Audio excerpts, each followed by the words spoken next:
अपने पेट की भूख के लिए तन को गिरवी रखने पर मजबूर न हो। ऐसा है मेरा रमेश।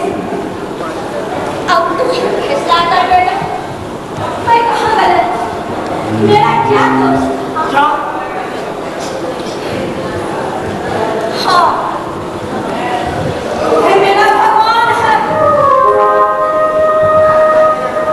मैं तेरे कलंक की निर्माण।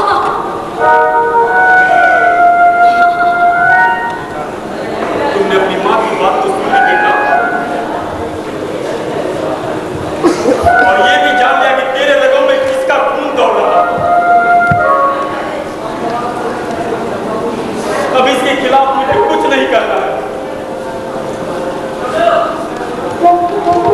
समाज से लड़ना सबके पूछे की बात नहीं भी सुन, सबके पूछे की बात नहीं।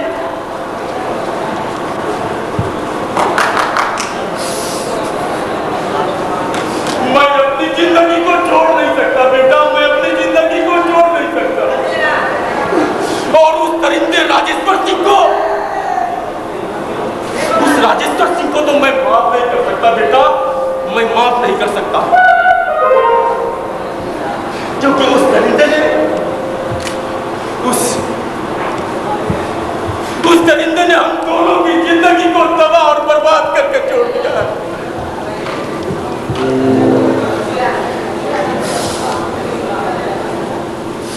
ना बेटा ना, समाज से लड़ना सबके पूछे की बात नहीं।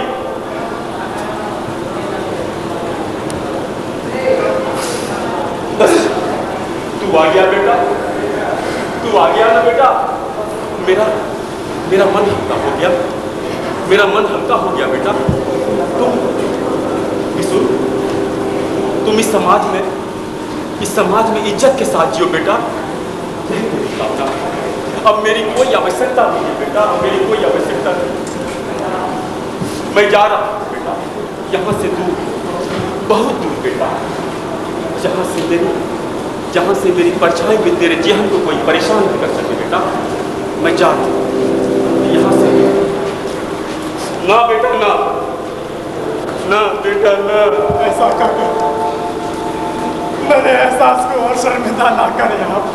ना बेटा ना, मुझे जाना ही होगा, वरना फिर तुम्हारा जवाब मैंने अपनी माँ से कोई प्रश्न पूछ लेगा बेटा, उसके बाद मैं बर्दाश्त नहीं कर सकता बेटा, मैं बर्दाश्त नहीं कर सकूंगा बेटा, मैं बर्दाश्त नहीं कर सकूंगा बेटा। हम कहीं और जाने की बात ना कर। बस तुम्हारी माँ बेटा, तुम्हारी माँ तुम्हारे साथ है, बस भगवान तुम्हें खुश रखे, भगवान तुम्हें खुश रखे बेटा, भगवान तुम्हें खुश। बोलना माँ, बोलना, तूने मुझे माफ कर दिया था, माफ कर दिया मुझे। इतनी छोटी उम्र में इतने गहरे रिश्तों का एहसास कहाँ से कर पाता माँ? वो तो बहुत छोटा है माँ, उसे इतनी समझ कहाँ है माँ? बोलना माँ, बोलना, मुझे माफ कर दी तू, बोलना।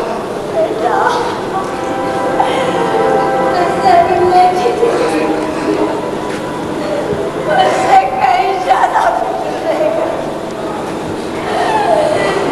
तुम भी बचा लोगे बेटा, लेकिन मुझसे कोई प्रतिफल नहीं पाए। तुमने सोचा इतने वर्षों तक मैं कैसे जीती रही।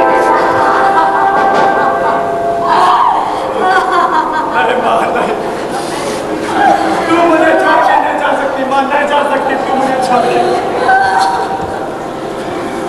मेरी दुलार की फैसला इस तरह मत दे माँ की मैं जी ना सकूँ, मैं जी ना सकूँ। नहीं बेटा नहीं, ऐसा नहीं बोलते बेटा, ऐसा नहीं बोलते बेटा, ऐसा नहीं बोलते। तेरे लिए मैं सब कुछ त्याग सकती हूँ, बस यही है रास्ते है बेटा।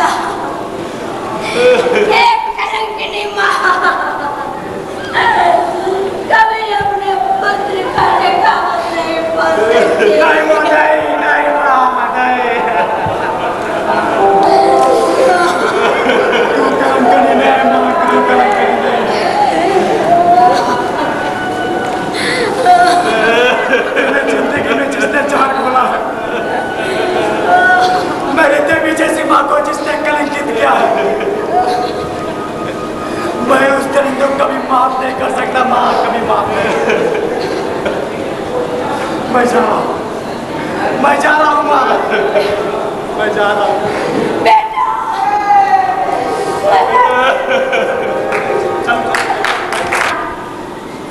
जो सदियों से ऐसी कुरीतियों में झगड़ा हुआ है, हम कोशिश करेंगे, प्रयास करेंगे ऐसी कुरीतियों को खत्म करें, नारी को आगे बढ़ाएं और विश्व जैसा अबोध बालक अपनी माँ से ना बिछड़े, रमेश जैसे भले व्यक्ति हमेशा अधिकार है। और मैं दर्शकों से यह आग्रह करूंगी कि वे अपने स्थान पर रहे।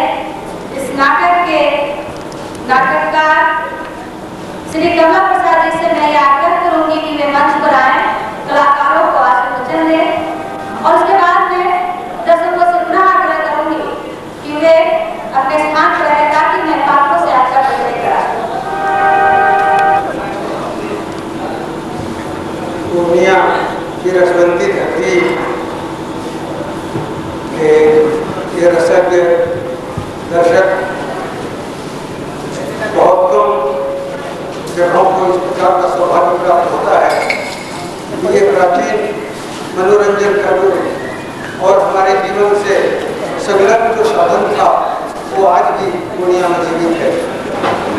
इस कहानी का लेखन मैंने किया, लेकिन कहानी जब तक कहानीकार के मन में होती है तब तक उसकी वो निकलकर पाठकों के पास, निर्देशकों के पास ये पहुंच जाए तो वो कहानी उनकी हो जाती है। इस कहानी में आज जो कुछ आपने देखा, एक बार का प्रभाव मेरे ऊपर पड़ा था। वर्षों से औरतों को राजनीति और अन्य चीजों में 35% आरक्षण की चर्चा होती है, तो संसद में स्त्रियों को भी 2 हिस्से में बांटा जाता है कि उस आरक्षण में भी आरक्षण चाहिए। ये दलित के लिए, औरत के लिए और ये उनके लिए। इस कहानी में फूलो राजपूत कुल की है और उसकी दुर्दशा किसी भी दलित से कोई कम नहीं, जैसा आपने देखा। और समाज में एक फूलों की बात सामने आई है, हजारों हजार इस प्रकार के फूलों हैं जिसकी बातें सामने नहीं आ पाती हैं। वो अब इस प्रकार पीड़ित प्रताड़ित होती है समाज में। सबसे बड़ी बात कि इतने कम समय में श्री अजीत कुमार सिंह लोका ने ये प्रथम निर्देशन किया है। गलतियाँ ये हो सकती हैं और सुधार के लिए भी मैं उनसे सुझाव दूंगा और ये बताऊंगा कि कहानी को काट काट करके भी एक क्रम होना चाहिए। उन क्रमों को देखने से हमारा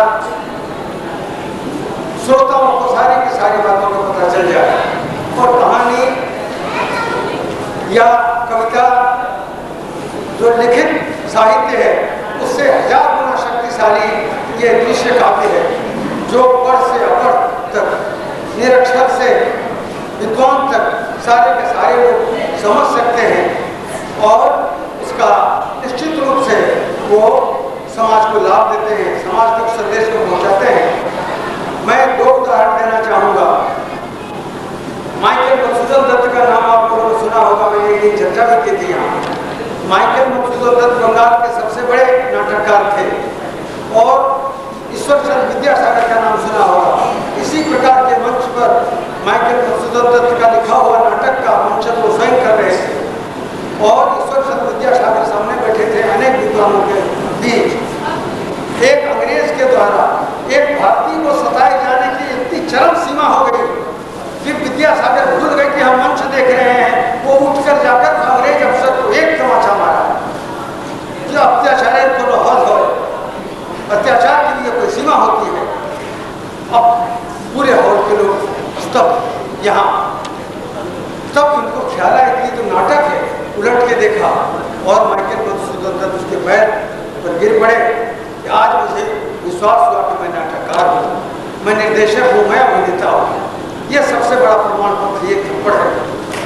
तो मैं अजीत कुमार सिंह बप्पा से कहूँगा कि किसी भी कथा को इस ढंग से आप प्रस्तुत करें कि मालूम पड़े कि वो जानदार होकर के और कहानी से भी अधिक सजीव होकर के हमारे दर्शकों के समक्ष आए।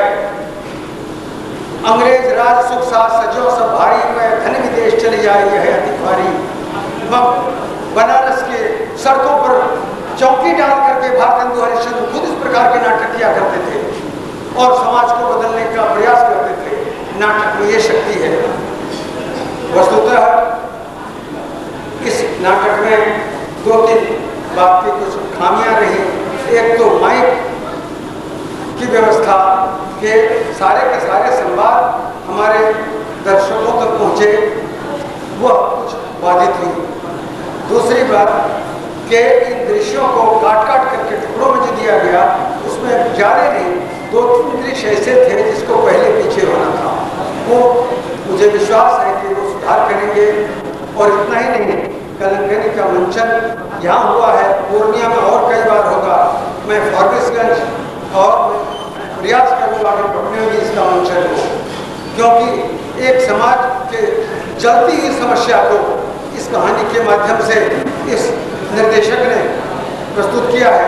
सारे के सारे लोग पहली बार इस नाटक को लेकर के आए हैं, वो सभी धन्यवाद के पात्र हैं और इनका परिश्रम मैं समझता हूँ कि अत्यंत ही सफल रहा है। जरा सा भी कहीं जो बातें मैंने कही नहीं, बुजुर्ग के नाते केवल रास्ता बताया है, अन्यथा इनका प्रयास कई सारे नाटकों से बहुत श्रेयस्कर है। यही किसी मंच पर हमने ऐसे नाटक देखे जो 20-20 बार मंचित हो चुके हैं, फिर भी उसमें कुछ गड़बड़ियाँ रह जाती हैं। ये पहली बार हुआ है।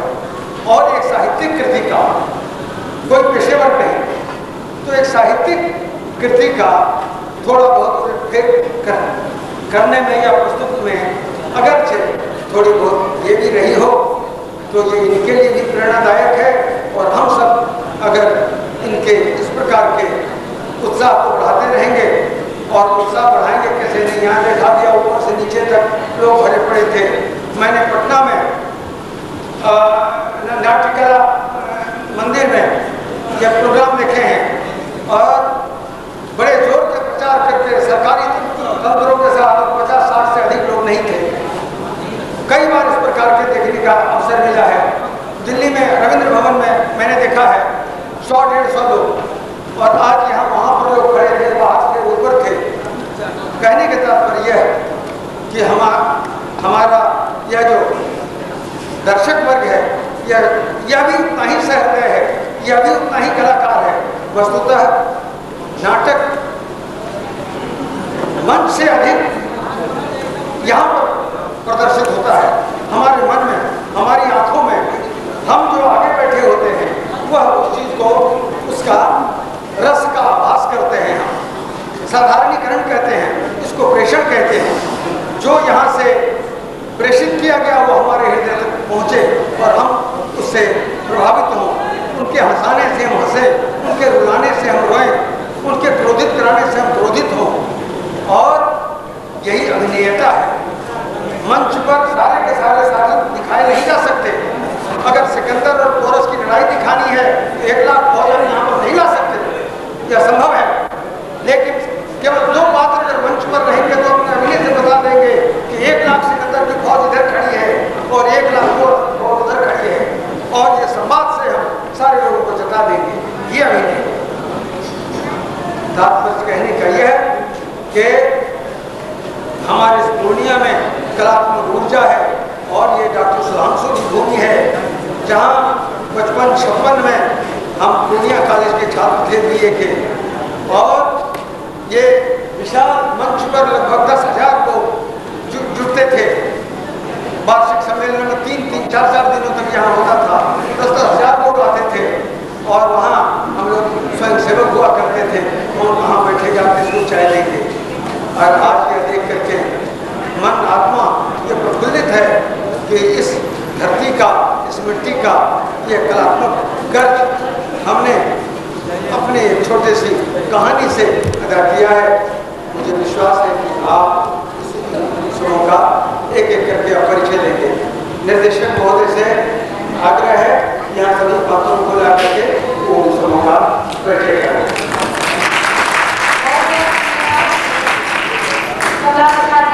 हमारा सौभाग्य है कि जिस नाटक को प्रस्तुत कर रहे हैं उसके कहानीकार जो स्वयं है वो हमारे बीच उपस्थित है, इसलिए हम हमारा नंबर चार कार्यक्रम में इसके लिए उन्हें बहुत बहुत धन्यवाद। अब मैं आपका पात्र परिचय करवा दूं।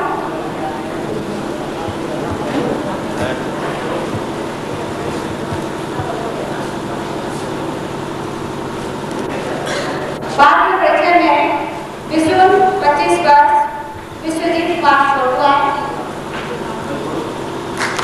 मुंशी के रूप में संतोष कुमार, ग्रामीण के रूप में गुड्डू, चोर के रूप में अमर कुमार जायसवाल, दरोगा बाबूजी रणजीत सिंह, संजय कुमार, जटाशंकर सेवक के रूप में रंजन कुमार उर्फ पप्पू, चाय वाला ग्रामीण और नौकर के रूप में वीर कुमार सिंह, सिपाही ग्रामीण संतोष कुमार महतो, सिपाही ग्रामीण कुमार, बूढ़ा ग्रामीण के रूप में विनोद कुमार उर्फ संजय, इल्लू ग्रामीण अशोक मिश्रा, काली पांडे के रूप में जीवन झा, राजेश्वर सिंह के रूप में अजीत कुमार सिंह बप्पा, चाय वाला के रूप में राजा कुमार, हत्या सुनने वाला अध्यक्ष, ग्रामीण कृष्णा के रूप में रामबाग रमन, ग्रामीण हरिभूषण सज्जन, ग्रामीण अमित सिन्हा, ग्रामीण आनंद किशोर यादव, ग्रामीण आनंद कुमार, अमित आनंद, सुनील सूरज, पंडित ग्रामीण के रूप में विवेकानंद सिंह, गुरुवा 40 वर्ष की आशा सिंह, गुरुवा 14 से 20 वर्ष तक की प्रियंका सिंह नंदी, और मुझे खुशी होता है कि ये दोनों मां बेटी हैं। रमेश सिंह के रूप में सतीश गुप्ता, महेश्वर सिंह, रमेश शर्मा, लाला के रूप में अमित कुमार झा, किशोर 12 वर्ष की होगा, संदीप सन्याल, विशुम सिंह, विशुम 3 से 4 वर्ष तक का सत्यजीत सिंह सत्या, रामू काका के रूप में संदीप कुमार अंदर, ग्रामीण अनुज कुमार, मुकेश कुमार, विकास कुमार, शहरी ज्योति, ग्रामीण संधु। इतने कलाकारों ने इसे प्रस्तुत किया और मंच से परे नेपथ्य में रूप सज्जा के लिए आरती राजन, वस्त्र ज्ञान के लिए राजू, संगीत ध्वनि दत्तू भाई एवं डॉक्टर आर एन चौधरी, प्रकाश व्यवस्था आकाश वेंकटेश्वर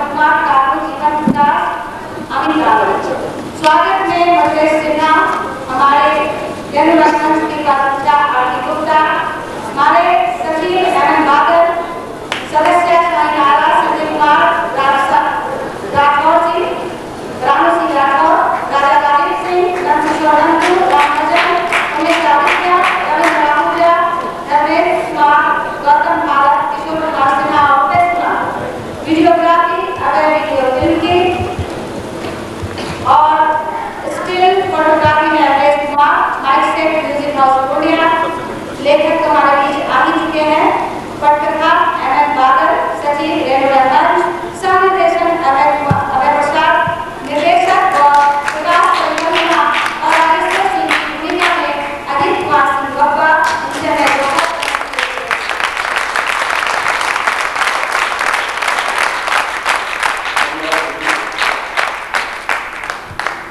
आदरणीय अध्यक्ष मुख्यमंत्री प्रोफेसर कमला प्रसाद देगलवर, शिवराज एवं तमाम साहित्यकार, मैं मेरा केवल मतलब कुछ शब्द ही नहीं है मेरे पास जो मैं बोलूं। यह प्रयास मेरी पहली है। जब मैं कलंदरी के पास पहुंचा, अनान्यास विद्यार्थी पानी संग्रह को तुरंत रहा था, तो कहाँ कलंदरी के पास पहुंचा। और जब मैं कलंदरी को पढ़ा तो मुझे कुछ अजीब सी प्रेरणा मिलने लगी। लगा कि इससे मैं कुछ कर सकूं।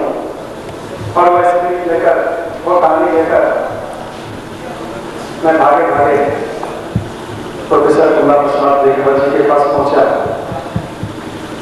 उन्होंने मुझको मेरे पीठ पर